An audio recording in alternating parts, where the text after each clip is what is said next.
This week you had the president and his allies day after day asserting more control over information, and the administration ordered hospitals to bypass the CDC and send patient information to another database. And Vice President Pence urged schools to reopen and take their cues from the White House. To be very clear, we don't want CDC guidance to be a reason why people don't reopen their schools.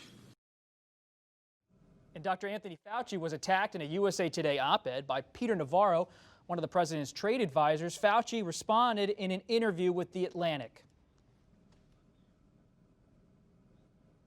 It is a bit bizarre. I don't really fully understand it. If you talk to reasonable people in the White House, they realize that was a major mistake on their part because it doesn't do anything but reflect poorly on them. I can't explain Peter Navarro. He's in a world by himself, so I don't even want to go there.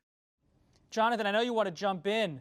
This was a week where politics and the political map seemed to be scrambled just weeks ahead of the convention, but also an important week of inside the White House of the president and his allies saying to Dr. Fauci and others, we're in control. Yeah, and you know, the White House press secretary came out and tried to totally deny the idea that there was any tension between the president and Dr. Fauci. In fact, what she said is this whole idea of Fauci versus the president couldn't be further from the truth.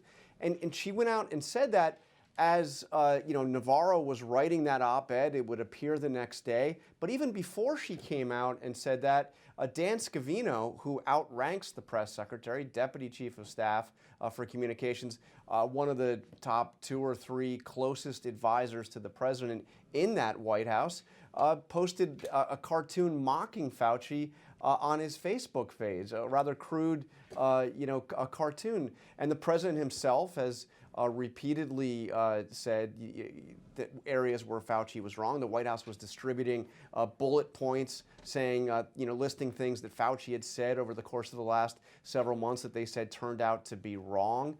Right. The chief of staff, Mark Meadows, went on Fox yesterday and took another shot at Fauci, even as he was saying that Navarro wasn't authorized to write that op-ed. It's rather strange because, as Fauci himself points out, Fauci is part of the team. I mean, he's somebody that the president has put on that task force to advise him on the single greatest challenge facing his administration. So how do you kick the guy that you're counting on to help you get out of this? Asma, I was struck by something you said on NPR this week, that this is more than a personality contest. Or a clash. This is mixed messages on a pandemic from the government. Yeah, and I will say that, I think that that's what's been sort of astounding about this whole message is that, when I talk to voters, and again, these are independent voters that I've spent a lot of time with, talking to folks who say traditionally had been Republican for many previous cycles, there is a sense that they want sort of a clear, steady, scientific-driven response to the pandemic, and you're not hearing that because this is, mixed messages in the point of a crisis. And I think, look, the president has had personality clashes with many people within his own orbit and people from opposing parties, and so I don't think that's anything to be particularly surprised about. But in the midst of a pandemic, when already a majority of the public disapproves of the way he's handling the crisis, I think it just really doesn't even help, frankly, his political re-election chances at this point. Tolu, why does Dr. Fauci stay? Why does he not resign, even when he's challenged to his face publicly by Peter Navarro, and the president lets Navarro stay?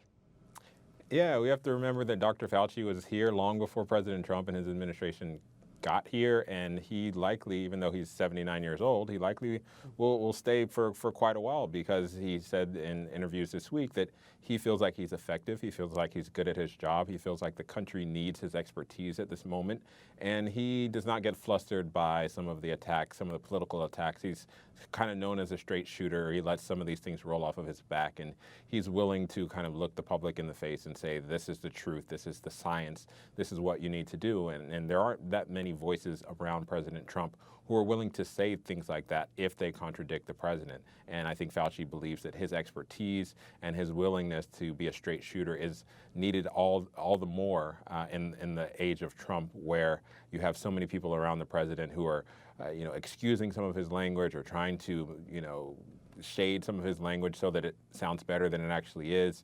And Fauci is trying to help the public get through this pandemic by telling them the truth and the facts. And I think he feels that his expertise and his willingness to do that is in high need at this moment where we're seeing record numbers of cases on a daily basis. Amy, can you follow up on that real quick from Amy about how Republicans process all of this? Because you study the polls. Larry Hogan, the Maryland's governor, a Republican, came out with a tough op-ed about the president this week.